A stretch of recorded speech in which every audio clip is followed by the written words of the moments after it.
شهر رمضان الذي أنزل فيه القرآن هدى للناس وبينات من الهدى والفرقان.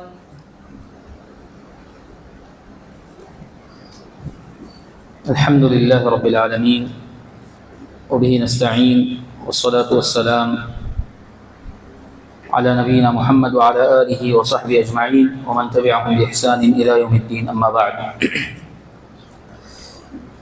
حضرات گرامی اور پردہ نشین خواتین اسلام، آج کی تراویح میں پارہ 18 مکمل کیا گیا اور درس میں آج ہمارے پاس سورۃ اللیل ہے. سورہ لیل میں اللہ سبحانہ و تعالی کچھ مخلوقات کی قسم کھا رہا ہے اور اس سورت کی ابتدا بھی قسم سے ہو رہی ہے. اللہ نے فرمایا واللیل اذا یغشا، قسم ہے رات کی جب وہ چھا جائے. والنہار اذا تجلی، دن کی قسم جب وہ خوب روشن ہو جائے، اچھی طریقے سے پھوٹ جائے. وما خلق الذکر والانثى، اور اس ذات کی قسم جس نے نر اور مادہ کو پیدا کیا، یا نر اور مادہ کو پیدا کرنے کی قسم. ان سعیکم لشتی، یقیناً تمہاری کوششیں مختلف ہیں. ان آیتوں کے اندر اللہ سبحانہ و تعالیٰ نے اپنی مخلوقات میں سے رات کی قسم کھائی اور دن کی قسم کھائی. رات کی قسم کھا کے کہا کہ اس رات کی قسم جو زمین پر چھا جاتی ہے، جیسا کہ پچھلی صورت میں بھی اللہ تعالیٰ نے یہ بات بتائی تھی کہ واللیل اذا یغشاہا، تو جب رات آتی ہے تو پوری زمین پر اندھیرا چھا جاتا ہے، اور جب دن آتا ہے تو تمام چیزیں واضح ہوتی ہیں اور تمام چیزیں روشن ہو جاتی ہیں. اور اسی طریقے سے اللہ تعالیٰ نے قسم کھائی وما خلق الذکر والانثى، اللہ تبارک و تعالیٰ نے نر اور مادہ پیدا کیا ہے، مذکر اور مؤنث پیدا کیا ہے. اور یہ بھی اللہ سبحانہ و تعالیٰ کی عظمت اور اللہ تبارک و تعالیٰ کی شان پر دلالت کرنے والی چیز ہے کہ ایک ہی نطفے سے، ایک ہی مادے سے اللہ سبحانہ و تعالیٰ بعض جگہ یا بعض اوقات پر مرد کو بناتا ہے اور بعض اوقات پر عورت کو بناتا ہے. اور کبھی ایک ہی وقت میں دو بچے پیدا ہوتے ہیں تو ان میں سے ایک نر ہوتا ہے، ایک مادہ ہوتی ہے. اور یہ نر اور مادہ کے اندر اللہ سبحانہ و تعالیٰ نے الگ الگ اوصاف رکھے ہیں. مرد کے اندر مرد کے اوصاف ہیں ظاہری اعتبار سے بھی اور معنوی اعتبار سے بھی، اور عورت کے اندر عورت کے اوصاف ہوتے ہیں دیکھنے میں ظاہری اعتبار سے بھی اور اس کی طبیعت کے اعتبار سے بھی. تو یہ اللہ سبحانہ و تعالیٰ کی قدرت پر دلالت کرنے والا یہ بھی ایک عمل ہے. تو ان قسموں پر غور کرنے سے پتہ چلے گا کہ اللہ تعالیٰ نے دو متضاد چیزوں کی قسم کھائی. رات کی قسم کھائی، پھر دن کی قسم کھائی. مادہ کی قسم، اللہ تعالیٰ مذکر کو بنایا اور مؤنث کو بنایا. تو متضاد چیزوں کی قسم اللہ سبحانہ و تعالیٰ نے کھائی ہے. ایسا اس لیے کہ قسم کھا کر جس بات کو بتایا جا رہا ہے وہ بات بھی ایسی ہے جس کے اندر اللہ سبحانہ و تعالیٰ نے دو متضاد قسم کی باتیں بتائی. وہ قسم کیا ہے جس پر کھائی جا رہی ہے؟ اللہ نے فرمایا ان سعیکم لشتی، یقیناً تمہاری کوششیں مختلف قسم کی ہیں. یعنی انسان دنیا کے اندر کچھ لوگ اچھے عمل کرتے ہیں، اچھی کوشش کرتے ہیں، اور کچھ لوگ برے اعمال کرتے ہیں اور بری کوشش کرتے ہیں. تو یہ دونوں متضاد ہیں. اچھا عمل اپنی ماہیت کے اعتبار سے، اپنی حقیقت کے اعتبار سے الگ ہے برے عمل کے مقابلے میں. اچھے عمل کی خاصیت الگ ہے اور برے عمل کی خاصیت الگ ہے. اور اسی طریقے سے اچھے عمل کا جو بدلہ ہے وہ الگ ہے، اور برے عمل کی جو سزا ہے وہ بھی الگ ہے، دونوں متضاد چیزیں ہیں۔ تو جس بات پر اللہ تبارک و تعالیٰ نے قسم کھائی ہے وہ متضاد ہے، اسی لیے اللہ تبارک و تعالیٰ نے مختلف اور متضاد چیزوں کی قسم کھائی ہے، رات اور دن کی، نر اور مادہ وغیرہ کی۔ اب یہ مختلف کوششیں انسانوں کی کیا ہیں، اللہ تبارک و تعالیٰ نے آگے فرمایا فَأَمَّا مَنْ أَعْطَى وَاتَّقَى، وہ شخص جس نے اپنا مال خرچ کیا اور اللہ تعالیٰ کا تقوی اختیار کیا، وَصَدَّقَ بِالْحُسْنَى، اور بھلی بات کی اس نے تصدیق کی، فَسَنُيَسِّرُهُ لِلْيُسْرَى، تو ہم عنقریب اس کے لیے آسان بات کو آسان بنائیں گے، ہم عنقریب اس کے لیے آسان بات کو اور آسان چیز کو آسان بنائیں گے۔ اس کے بعد اللہ نے فرمایا وَأَمَّا مَنْ بَخِلَ وَاسْتَغْنَى، اور رہا وہ شخص جس نے بخیلی سے کام لیا اور بے نیازی برتی، اپنے آپ کو بے نیاز سمجھا، وَكَذَّبَ بِالْحُسْنَى، اور بھلی بات کی اس نے تکذیب کی، بھلی بات کو اس نے جھٹلایا، فَسَنُيَسِّرُهُ لِلْعُسْرَى، اور ان قریب ہم تنگی کی راہ کو اس کے لیے آسان بنا دیں گے، تنگی کی راہ کو اس کے لیے آسان بنا دیں گے۔ یہاں اللہ سبحانہ و تعالیٰ نے قسم کھائی اور قسم کھا کر کے لوگوں کے بارے میں بتایا کہ تمہاری کوششیں اور تمہارے اعمال مختلف ہیں۔ اب یہ مختلف کوششیں اور مختلف اعمال کیا ہیں، اس کی تفسیر اللہ نے فرمائی کہ فَأَمَّا مَنْ أَعْطَى وَاتَّقَى، ایک کوشش وہ ہے جس میں ایک بندہ اپنا مال اللہ کے راستے میں خرچ کرتا ہے اور تقوی شعار زندگی گزارتا ہے۔ اعطا کہا گیا جو دیتا ہے، اور اللہ تعالیٰ کا تقوی اختیار کرتا ہے۔ اب اعطا کا ایک مطلب مفسرین نے بتایا ہے کہ وہ تمام حقوق کو بجا لاتا ہے، اللہ تعالیٰ کا حق اس کے اوپر ہے عبادت اور بندگی کا، اس بندگی کے حق کو وہ بجا لاتا ہے، اور اسی طریقے سے جو بندوں کے حقوق ہیں اس کے اوپر ان حقوق کو بھی بجا لاتا ہے۔ والدین کے حقوق کیا ہیں، رشتہ داروں کے حقوق کیا ہیں، اور دوسرے لوگوں کے حقوق کیا ہیں، پڑوسیوں کے کیا حقوق ہیں، ان تمام چیزوں کی وہ ادائیگی کرتا ہے۔ تو حقوق کی ادائیگی کو یہاں پر اعطا کہا گیا، اور اسی کے اندر اپنے مال کو خرچ کرنا یہ بھی داخل ہے کہ جن لوگوں پر حق بنتا ہے مال خرچ کرنے کا ان کے لیے مال بھی خرچ کرتا ہے، غریبوں کے لیے، یتیموں کے لیے، مسکینوں کے لیے اللہ کے راستے میں اپنا مال خرچ کرتا ہے، تو یہ اعطا ہو گیا۔ اور دوسری بات بتائی گئی واتقا، جو تقوی اختیار کرتا ہے، تقوی اختیار کرتا ہے، اس کا مطلب جب اعطا کا مطلب یہ بتایا گیا کہ وہ سارے حقوق کو بجا لاتا ہے، تو اتقا کا مطلب ہوتا ہے وہ گناہوں سے بچتا ہے۔ اعطا کے ذریعے سے نیکیوں کے میدان میں آگے بڑھنے کو بتایا گیا، اور واتقا کہہ کر یہ بتایا گیا کہ وہ گناہوں سے پرہیز کرتا ہے، گناہوں سے دوری اختیار کرتا ہے۔ اور اس کی اور صفت بتائی گئی وصدق بالحسنى، وہ بھلی چیز کی تصدیق کرتا ہے۔ حسنہ کا مطلب ہے اچھی چیز، بھلی چیز، بھلی چیز کی وہ تصدیق کرتا ہے۔ اب یہ بھلی بات کیا ہے، بھلی چیز کیا ہے، تو اس کے اندر تین اقوال ہیں اور تینوں بھی مراد ہیں۔ پہلی چیز بھلی بات کی وہ تصدیق کرتا ہے، اور بھلی بات کیا ہے؟ بھلی بات ہے کلمہ طیبہ لا الہ الا اللہ محمد رسول اللہ۔ یہ جو بھلی بات ہے کلمہ توحید، کلمہ اخلاص، اس کلمہ اخلاص کو پڑھتا ہے زبان سے اور دل سے اس کی تصدیق بھی کرتا ہے، صرف زبانی طور پر نہیں رٹتا، اس کو زبانی طور پر اس کلمے کے رٹ نہیں لگاتا ہے، بلکہ دل سے اس کی تصدیق کرتا ہے۔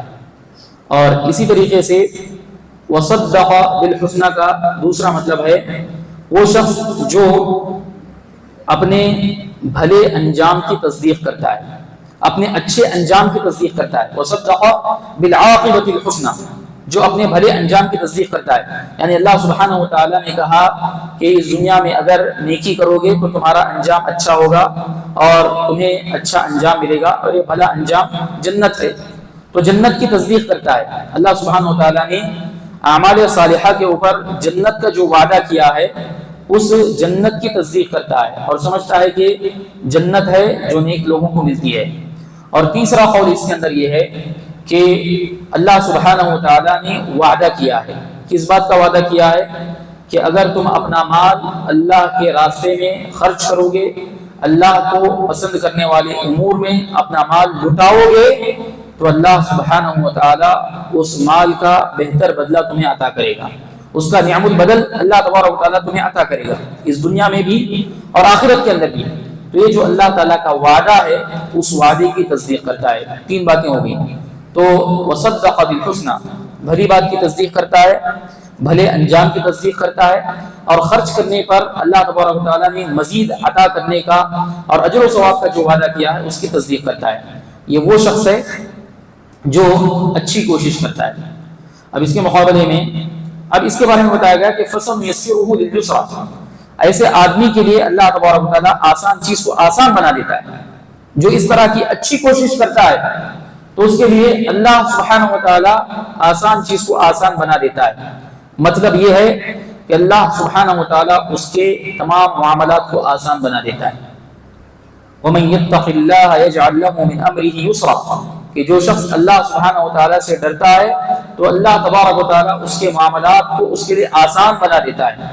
تو اس کے لیے دنیاوی معاملات بھی آسان ہو جاتے ہیں، دین کے اوپر چلنا بھی اس کے لیے آسان ہو جاتا ہے، نیکی کرنا بھی اس کے لیے آسان ہو جاتا ہے، اس لیے کہ نیکی کرنا اصل میں جنت تک جانے کا راستہ ہے۔ نیکی کے ذریعے سے، نیکی کے راستے سے ہو کر انسان جنت تک پہنچتا ہے۔ تو گویا اللہ تبارک و تعالیٰ ایسے بندے کے لیے جنت تک پہنچنے کے راستے کو آسان کر دیتا ہے، نیکیاں اس کے لیے آسان بنا دی جاتی ہیں، نیک عمل کے میدان میں آگے بڑھنا اس کے لیے آسان ہو جاتا ہے۔ اب اس کے مقابلے میں دوسرا شخص ہے جس کی کوشش اس سے برعکس ہے۔ وَأَمَّا مَنْ بَخِلَ وَاسْتَغْنَىٰ، رہا وہ شخص جس نے بخل سے کام لیا۔ پہلے شخص کے بارے میں بتایا کہ آتا، جو دیتا ہے، تو بخل کا مطلب ہے جو حقوق کی ادائیگی کے اندر بخل سے کام لیتا ہے۔ اللہ تبارک و تعالیٰ کا جو حق ہے، حق عبادت اور حق بندگی، اس حق کو ادا کرنے میں بھی یہ کوتاہی کرتا ہے، صحیح طور پر اللہ کی عبادت نہیں کرتا، یا اللہ کی عبادت میں دوسروں کو شریک ٹھہراتا ہے۔ وَأَمَّا مَنْ بَخِلَ وَاسْتَغْنَىٰ، اور اسی طریقے سے بے نیازی برتتا ہے کہ مجھے ضرورت نہیں ہے اللہ تبارک و تعالیٰ کے وعدوں کی، اللہ تبارک و تعالیٰ کے اجر و ثواب کی، اللہ تبارک و تعالیٰ کی جنت کی مجھے ضرورت نہیں ہے، اس طریقے سے بے نیازی برتتا ہے۔ اور وَكَذَّبَ بِالْحُسْنَىٰ، اور بھلی بات کو جھٹلاتا ہے، بھلی بات کو جھٹلاتا ہے۔ تو اس کے اندر بھی تین اقوال ہوں گے، جیسا کہ وصدق بالحسنى کے اندر بتایا گیا۔ وہ بھلی بات لا الہ الا اللہ کی تکذیب کرتا ہے، یا اللہ سبحانہ و تعالیٰ نے جو اچھے انجام کا وعدہ کیا ہے کہ نیک عمل کرو گے تو جنت ملے گی، اس جنت کو جھٹلاتا ہے، یا نیکیوں کے میدان میں اللہ کا مال، اللہ کا دیا ہوا مال خرچ کرنے سے اللہ تعالیٰ مزید نوازتا ہے، اس اللہ تبارک و تعالیٰ کے وعدے کو بھی جھٹلاتا ہے، اسی لیے بخیلی سے کام لیتا ہے، اپنا مال روک کے رکھتا ہے، اپنا مال خرچ نہیں کرتا۔ ایسے آدمی کے بارے میں اللہ نے کہا فَسَنُيَسِّرُهُ لِلْعُسْرَىٰ، ایسے آدمی کے لیے تنگی کی راہ کو آسان بنا دیا جاتا ہے، یعنی ایسے آدمی کے لیے دنیا میں اللہ تبارک و تعالیٰ دنیاوی اعتبار سے مشکلات میں ڈال دیتا ہے، اس کے معاملات بگڑ جاتے ہیں، اور اسی طریقے سے اس کے لیے اللہ تبارک و تعالیٰ گناہوں کو آسان بنا دیتا ہے، گناہ کرنا اس کے لیے آسان ہو جاتا ہے، اور گناہوں کو کرنا اس کے لیے آسان ہو جاتا ہے، تو پھر جہنم تک جانے کا راستہ اس کے لیے اللہ تبارک و تعالیٰ نے آسان بنا دیا۔ اب وہ جہنم آسانی کے ساتھ جہنم کے پاس پہنچ رہا ہے، آسانی کے ساتھ جہنم کے قریب پہنچ رہا ہے۔ تو پہلے شخص کے لیے اللہ تعالیٰ نے جنت تک پہنچنے کا راستہ آسان کیا، اور دوسرے شخص کے لیے اللہ تبارک و تعالیٰ نے جہنم تک جانے کا راستہ آسان کیا۔ تو ان آیتوں سے پتہ چلتا ہے کہ اس دنیا کا ہر شخص محنت کر رہا ہے، کوشش کر رہا ہے، یا تو نیکی کے میدان میں کوشش کر رہا ہے، اور اگر نیکی کے میدان میں انسان کوشش نہیں کر رہا ہے تو پھر اس کا نفس اس کو برائیوں کے میدان میں لے جائے گا۔ یا تو انسان نیک بنے گا یا برائیوں کے میدان میں آگے بڑھے گا۔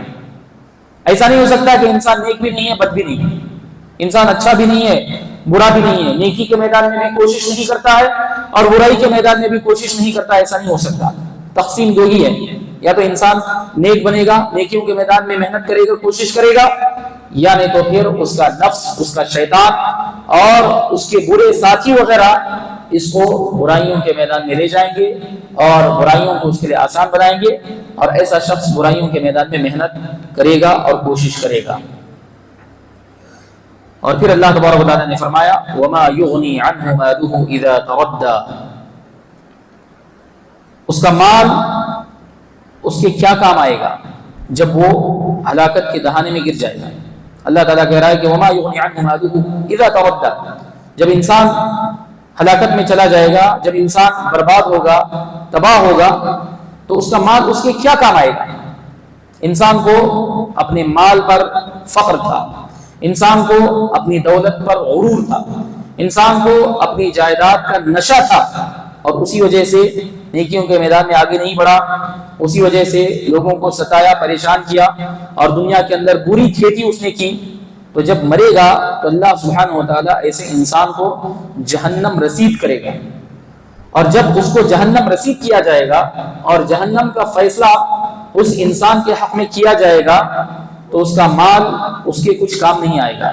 جس مال کے اوپر وہ فخر کر رہا تھا اور گھمنڈ کر رہا تھا، اس کا مال اس کے کچھ کام نہیں آئے گا، اور اللہ تبارک و تعالیٰ ایسے انسان کو ہلاکت کے گڑھے میں ڈال دے گا۔ پھر اس کے بعد کی آیت میں اللہ تبارک و تعالیٰ فرماتا ہے ان علینا للہدی، یقیناً ہمارے اوپر ہے رہنمائی کا کام، راہ دکھانے کا کام ہمارے اوپر ہے، رہنمائی کا کام یا رہنمائی کی ذمہ داری ہمارے اوپر ہے، رہنمائی کا ذمہ ہمارے لیے، یعنی اللہ سبحانہ و تعالیٰ نے اس دنیا کے اندر انسانوں کی رہنمائی کر دی ہے۔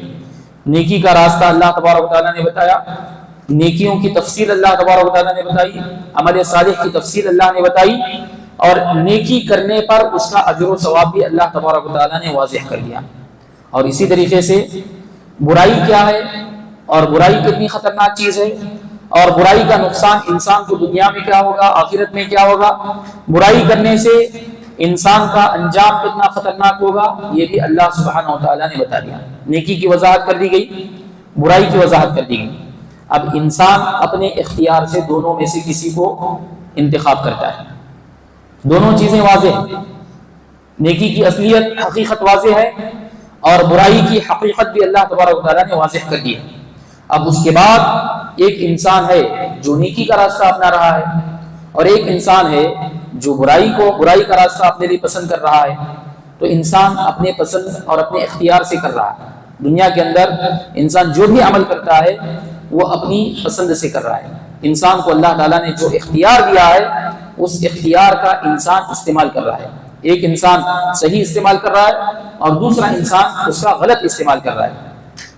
اگر اللہ تعالیٰ انسان کو اختیار نہ دیا ہوتا تو پھر انسان کی باز پرس بھی نہیں ہوتی، انسان کی پکڑ اور انسان کا محاسبہ بھی اللہ تعالیٰ نہ کرتا ہے، اس لیے کہ انسان کو مجبور بنا دیا گیا، انسان کو مجبور محض بنا دیا گیا۔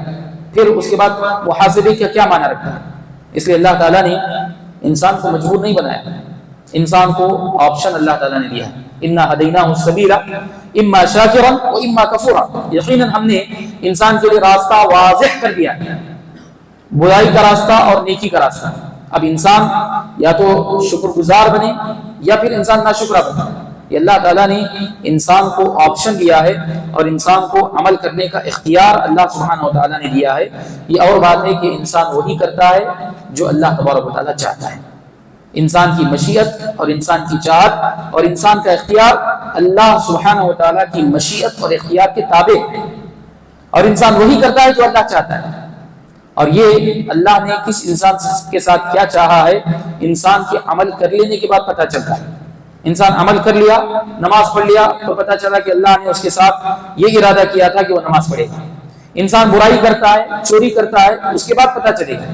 تو انسان جب عمل کر لیتا ہے تو عمل کرنے کے بعد پتہ چلتا ہے کہ اللہ تعالیٰ نے اس کے بارے میں کیا فیصلہ کیا۔ تو اس لیے کوئی انسان عمل کرنے سے پہلے اللہ تبارک و تعالیٰ کی چاہت کا، اللہ تبارک و تعالیٰ کی مشیت کا حوالہ نہیں دے سکتا کہ اللہ تعالیٰ نے آج میرے بارے میں یہ فیصلہ کیا ہے کہ میں گناہ کروں گا، میں چوری کروں گا، میں قتل کروں گا، میں ڈاکہ ڈالوں گا، اس لیے میں کر رہا ہوں۔ ایسا کہہ نہیں سکتا انسان، اس لیے کہ انسان کو پتہ نہیں کہ کیا کیا ہے۔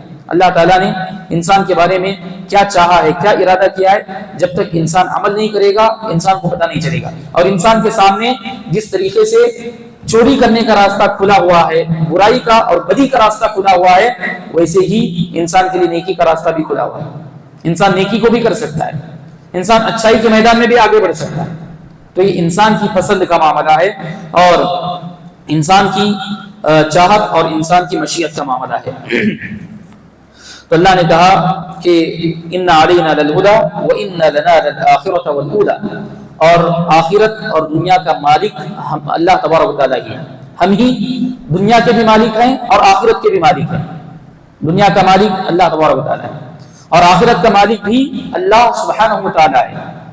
اور جب اللہ تبارک و تعالیٰ مالک ہے تو نعمتوں سے بھی اللہ تبارک و تعالیٰ ہی بندوں کو نوازتا ہے، چاہے دنیا کی نعمتیں ہوں یا آخرت کی نعمتیں ہوں. نعمت جو ملتی ہے بندے کو وہ نعمت دینے والی ذات اللہ تبارک و تعالیٰ ہی کی ذات ہے. دنیا کی نعمتیں اللہ تبارک و تعالیٰ ہی دیتا ہے اور آخرت کی نعمتیں بھی اللہ تبارک و تعالیٰ ہی دیتا ہے. مگر دنیا کے معاملے میں اللہ تبارک و تعالیٰ کا قانون یہ ہے کہ دنیا کی نعمتیں، دنیا کا مال اللہ تبارک و تعالیٰ ایک کافر و مشرک کو بھی دیتا ہے اور اللہ تبارک و تعالیٰ ایک موحد اور متقی انسان کو بھی دیتا ہے. یہ دنیا کی نعمتیں ایسی ہیں جس پر اللہ تبارک و تعالیٰ نے روک نہیں لگائی. کافر کو بھی نوازتا ہے، نافرمان کو بھی نوازتا ہے، اللہ کے ناشکرے کو بندے کو بھی اللہ تبارک و تعالیٰ دیتا ہے. یہ دنیا کے معاملے میں. مگر آخرت کی نعمتوں کے بارے میں اللہ کا قانون یہ ہے کہ اللہ تبارک و تعالیٰ آخرت کی نعمتیں صرف اپنے پسندیدہ بندوں کو دیتا ہے. دنیا کے اندر بھی مومن کو جو نوازتا ہے اللہ تبارک و تعالیٰ اس کی نوعیت الگ ہے اور کافر کو جو نوازتا ہے اللہ تبارک و تعالیٰ اس کی نوعیت الگ ہے. مومن کو اللہ تبارک و تعالیٰ نوازتا ہے اس سے خوش ہو کر، اس کے عمل سے خوش ہو کر، اور اللہ تبارک و تعالیٰ چاہتا ہے کہ ان نعمتوں سے میرا بندہ اور شکر گزار بندہ بنے گا. اور کافر کو جو اللہ تبارک و تعالیٰ نوازتا ہے اس کو ڈھیل دینے کے لیے، اس کو مزید سرکش بنانے کے لیے. تو اللہ تبارک و تعالیٰ دونوں کو دے رہا ہے مگر دونوں کو دینے کا انداز الگ الگ ہے. دنیا کی حیثیت اللہ سبحانہ و تعالیٰ کے نزدیک کچھ بھی نہیں ہے. دنیا کی حیثیت اور دنیا کا مقام اللہ تبارک و تعالیٰ کے نزدیک بالکل صفر ہے. اسی لیے اللہ تبارک و تعالیٰ کافروں کو بھی دنیا کے اندر سے دیتا ہے. اللہ کے نبی صلی اللہ علیہ وسلم نے فرمایا لو كانت الدنيا تعدل عند الله جناح بعوضة ما سقى كافرا منها شربة ماء. اگر اللہ سبحانہ و تعالیٰ کے نزدیک اس دنیا کی حیثیت مچھر کے پر کے برابر بھی اگر ہوتی تو کسی کافر کو ایک گھونٹ پانی بھی میسر نہیں آتا. ایک گھونٹ پانی بھی اللہ تعالیٰ کسی کافر کو نہیں پلاتا. مگر چونکہ دنیا کی کوئی حیثیت اللہ تعالیٰ کے پاس ہے نہیں اس لیے کافر کو دیتا ہے، نوازتا ہے. کافر کو اللہ تعالیٰ ارب پتی بناتا ہے، کروڑ پتی بناتا ہے. یہ سب کچھ ہے مگر اس کے باوجود بھی کافر کی زندگی ٹھیک نہیں ہے. کافر کی زندگی تنگی میں ہی ہے. صرف دنیا کا مال مل جائے تو اسے لازم نہیں آتا کہ زندگی بہت زبردست چل رہی ہے. اللہ تعالیٰ نے کافر کے بارے میں فرمایا وَمَن يُرِدْ أَن يُضِلَّهُ يَجْعَلْ صَدْرَهُ ضَيِّقًا حَرَجًا. جو آدمی کو اللہ تبارک و تعالیٰ گمراہ کرنا چاہتا ہے اللہ تبارک و تعالیٰ اس کے دل کو تنگ کر دیتا ہے. اس کے دل کی تنگی ہے، اس کے دل کے اندر اللہ تبارک و تعالیٰ نے اطمینان نہیں رکھا ہے. سکون کی دولت سے اس کا دل محروم ہے. تو آج کافر دنیا کے معاملے میں جو ترقی کر رہا ہے، کافروں کے پاس اللہ تبارک و تعالیٰ نے دولت کے خزانے رکھے ہیں تو اس کے باوجود بھی کافر کی زندگی مشکل میں ہی ہے. اس کو اللہ تبارک و تعالیٰ نے سکون قلب سے محروم کر رکھا ہے جو کہ ایک مومن کو حاصل ہے. گرچہ کہ اس کی زندگی فاقے سے گزر رہی، گرچہ کہ اس کی زندگی کے اندر بہت زیادہ مال و دولت نہیں ہے مگر اللہ تبارک و تعالیٰ نے مومن کو سکون قلب کی دولت سے مالا مال کیا ہے. تو یہ اس صورت کی یہاں تک کی کچھ مختصر سی وضاحت ہے اور کچھ آیتیں باقی رہ گئی ہیں جس کو ہم اگلے درس میں معلوم کریں گے. اللہ سبحانہ و تعالیٰ سے دعا ہے کہ اللہ تبارک و تعالیٰ ہم تمام لوگوں کو اس دنیا میں رہ کر نیکیوں کے میدان میں آگے بڑھنے کی توفیق عطا فرمائے اور نیکیوں کے سلسلے میں محنت اور کوشش کرنے کی توفیق عطا فرمائے.